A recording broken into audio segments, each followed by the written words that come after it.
7वी स्कॉलरशिपची परीक्षा तुम्ही देणार आहात आणि तुम्हाला भूमिती अवघड जाते का? तर आजचा व्हिडिओ तुमच्यासाठी. इथून पुढे आपण भूमितीमधील जेवढी प्रकरणं आहेत तेवढी सगळे अपलोड करणार आहे. त्यामुळे अजूनही चॅनलला सबस्क्राइब केलं नसेल तर चॅनलला सबस्क्राइब करा आणि बेल आयकॉन सुद्धा दाबा, जेणेकरून आपल्या अशाच नवनवीन आलेल्या व्हिडिओची नोटिफिकेशन तुम्हाला लवकरात लवकर मिळेल. आज आपण या ठिकाणी 14वे प्रकरण बघतोय. भूमितीतील मूलभूत संबोध आणि स्वाध्याय 14.1 पूर्ण सोडवून देणार आहे. स्वाध्याय 14.1 मधला पहिला प्रश्न काय आहे तो बघूया. जर मापकोन A बरोबर 70 तर मापकोन A च्या कोटी कोनाच्या पूरक कोनाचे माप किती? आता कोन A चा जो पूरक कोन आहे म्हणजे कोन A चा कोटी कोन जर आपण काढला तर किती असणार आहे? तो 90 अंश असणार आहे. बरोबर आहे. कोन A किती दिलेले आपल्याला? 70 अंश दिलेला आहे, अधिक कोन B बरोबर 90 अंश. म्हणजेच याचा जो कोटिकोन आहे, कोन A चा कोटिकोन हा किती असणार आहे? 90 वजा 70, म्हणजेच या ठिकाणी बघा 20 अंश असणार आहे. ठीक आहे. आता आपल्याला काय सांगितलेले आहे तर या कोनाचा पूरक कोन किती असं आपल्याला विचारलेलं आहे. आता पूरक कोनांच्या मापांची बेरीज किती असते? 180 असते. जसं या पद्धतीने केलं त्याच पद्धतीने हे 20 आपण जर 20 वजा केलं तर आपल्याला किती मिळणार आहे? तर A कोनाच्या कोटी कोनाचा पूरक कोन या ठिकाणी आपल्याला मिळणार आहे. म्हणजेच पर्याय क्रमांक 4 या ठिकाणी बरोबर आहे. ठीक आहे. जाऊया आता दुसऱ्या प्रश्नाकडे. दुसरा प्रश्न काय सांगितलेला आहे बघा. पुढील पैकी संलग्न कोनाची जोडी कोणती? संलग्न म्हणजे एकाला एक लागून असणारे कोन. आता या ठिकाणी बघा कोन NMR आणि दुसरा आहे आपला NMQ. हे संलग्न आहेत का? नाही. दुसरे बघा कोन NMR आणि SMR म्हणजे हे दोन कोन आलेले आहेत. म्हणजे पर्याय क्रमांक 2 या ठिकाणी काय आहे? बरोबर आहे. ठीक आहे. बघूया आता तिसरा प्रश्न काय सांगितलेला आहे बघा.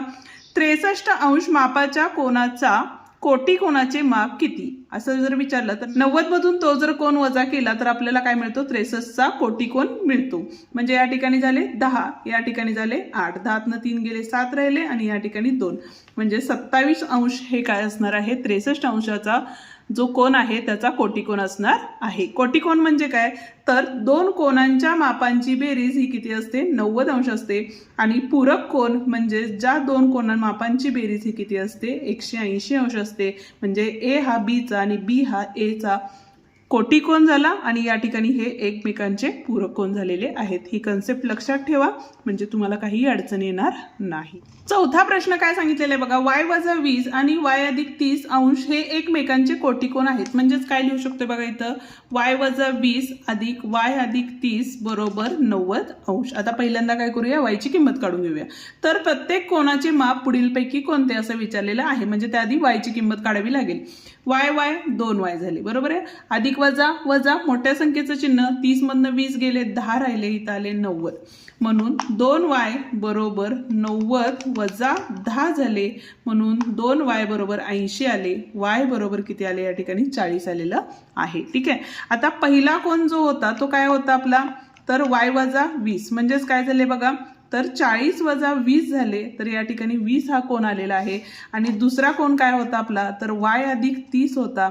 म्हणजेच काय झाले? तर 40 अधिक 30 म्हणजेच किती असणार आहे? तर 70 अंश असणार आहे. ठीक आहे. म्हणजेच या ठिकाणी बघा पहिला पर्याय बरोबर आहे. ठीक आहे. स्क्रीनशॉट काढून घ्यायचे असतील तर काढू शकता. म्हणजेच 20 अंश आणि 70 अंश हे आपलं काय आलेलं आहे? उत्तर आलेलं आहे. पाचवा प्रश्न काय दिलेला आहे बघा. 0 अंश मापाच्या कोनांच्या पूरक कोनांचे माप किती? 0 अंश मापांच्या कोनाचा पूरक कोन म्हणजेच किती असणार आहे? तर 180 असणार आहे. कारण 180 मधून जर 0 गेलं तर किती राहणार आहेत आपले? तर 180च राहणार आहेत. म्हणून पर्याय क्रमांक 4 या ठिकाणी बरोबर आहे. ओके. आता या ठिकाणी 6वा प्रश्न काय सांगितलेला आहे बघा आपल्याला. तर त्रिकोण XYZ दिलेला आहे. कोन Y बरोबर आपल्याला किती दिलेलं आहे? 90 दिलेलं आहे. म्हणजे या ठिकाणी अशा पद्धतीने आकृती येऊ शकते. इथं लंब आहे. बरोबर आहे. म्हणजे Y हा 90 अंशाचा आहे. इथं XY आणि Z आहे. तर X व Z कोनामधील परस्पर संबंध लिहा. ज्या वेळेला एक कोन 90 अंशाचा असतो त्यावेळेला राहिलेले दोन कोनांच्या मापांची बेरीज ही किती असते? 90 अंश असते. म्हणजेच काय असणार आहेत? परस्परांचे कोटिकोन आहेत, परस्परांचे पूरक कोन आहेत, परस्परांचे विरुद्ध कोन आहेत, की रेषीय जोडीतील कोण आहेत तर परस्परांचे कोटी कोण असणार आहेत, कारण दोघांची कोणांच्या मापांची बेरीज ही किती असणार आहे 90 अंश असणार आहे म्हणून. 7वा प्रश्न बघा, पंचकोनाच्या सर्व कोणांच्या मापांची बेरीज किती असं विचारलेलं आहे. पंचकोन म्हणजे बघा या ठिकाणी अशा पद्धतीनं आकृती येईल.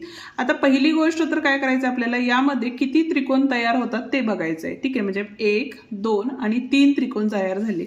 मग अशा वेळेला काय करायचं 180 गुणिले 3 या ठिकाणी करायचं, म्हणजे आपल्याला काय मिळतं तर पंचकोनातील सर्व कोणांच्या मापांची बेरीज मिळते. इथं आले 3 0 0, 8 त्रिक 24, 3 एके 3, 4 5 म्हणजे 540 अंश. म्हणजेच या ठिकाणी बघा पहिलाच पर्याय या ठिकाणी काय असणार आहे बरोबर असणार आहे. ठीक आहे, त्याच पद्धतीनं तुम्ही मला सांगा अष्टकोनांच्या सर्व कोणांच्या मापांची बेरीज किती येईल. नक्की आन्सर कमेंट करा.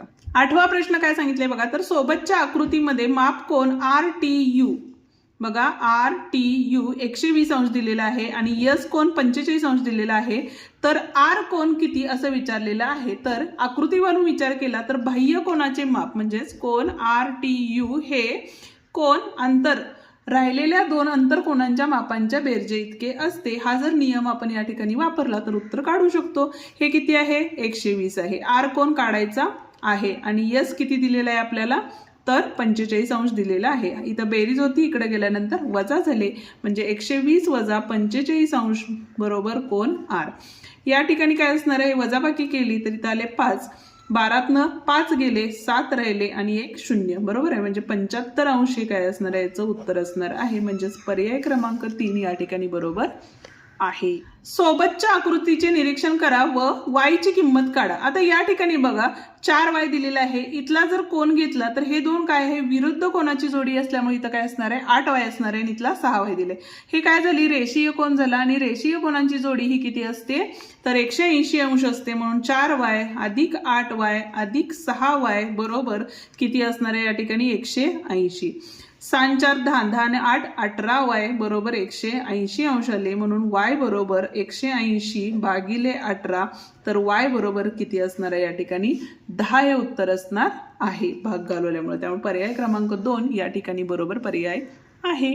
ठीक आहे, आता या ठिकाणी बघा त्रिकोण ABC या समद्विभुज त्रिकोण म्हणजे त्रिकोणाचे जर प्रकार माहिती नसेल तर त्याचाही व्हिडिओ आपल्या चॅनलवरती आहे, तो एकदा बघून घ्या. ठीक आहे, या ठिकाणी बघा समद्विभुज त्रिकोणाचे A कोन आणि B कोन हे समान आहेत. तर माप कोन A बरोबर कोन B 61.5 अंश आहे. 61.5 अंश आहे. तर कोन ACD या कोणाचे माप आपल्याला काय करायचं आहे बाह्य कोन आहे. तर ACD चे माप किती हे आपल्याला काढायचं आहे. म्हणजे कोन ACD हा ABC चा बाह्य कोन आहे. तर ACD याचे कोनाचे माप आपल्याला या ठिकाणी काढायचे आहे. काय असणार आहे आता मगाशीच आपण बघितलं तर कोन ACD बरोबर कोन A अधिक कोन काय असणार आहे B असणार आहे. म्हणजेच या ठिकाणी 61.05 अधिक 61.05 केले 5 आणि 5 10 चला आले इथं आले 3 6 12 म्हणजे इथं दशांश चिन्ह दिले म्हणजेच 123 अंश इतकं माप असणार आहे. म्हणजेच पर्याय क्रमांक 3 या ठिकाणी बरोबर आहे. या ठिकाणी आपला हा व्हिडिओ संपतो. आजचा व्हिडिओ तुम्हाला कसा वाटला ते कमेंट करून नक्की सांगा. व्हिडिओ आवडला असेल तर व्हिडिओला लाईक शेअर आणि कमेंट करायला विसरू नका. आणि त्याचप्रमाणे जर चॅनलवर नवीन आणि पहिल्यांदाच असाल तर चॅनलला नक्की सबस्क्राईब करून बेल आयकॉन दाबा, जेणेकरून आपल्या नवीन आलेल्या व्हिडिओची नोटिफिकेशन तुम्हाला लवकरात लवकर मिळेल. उद्याच्या भागात आपण स्वाध्याय 14.2 पूर्ण सोडून देणार आहे. तर डिस्क्रिप्शन मधले आपले व्हिडिओ पाहत राहा.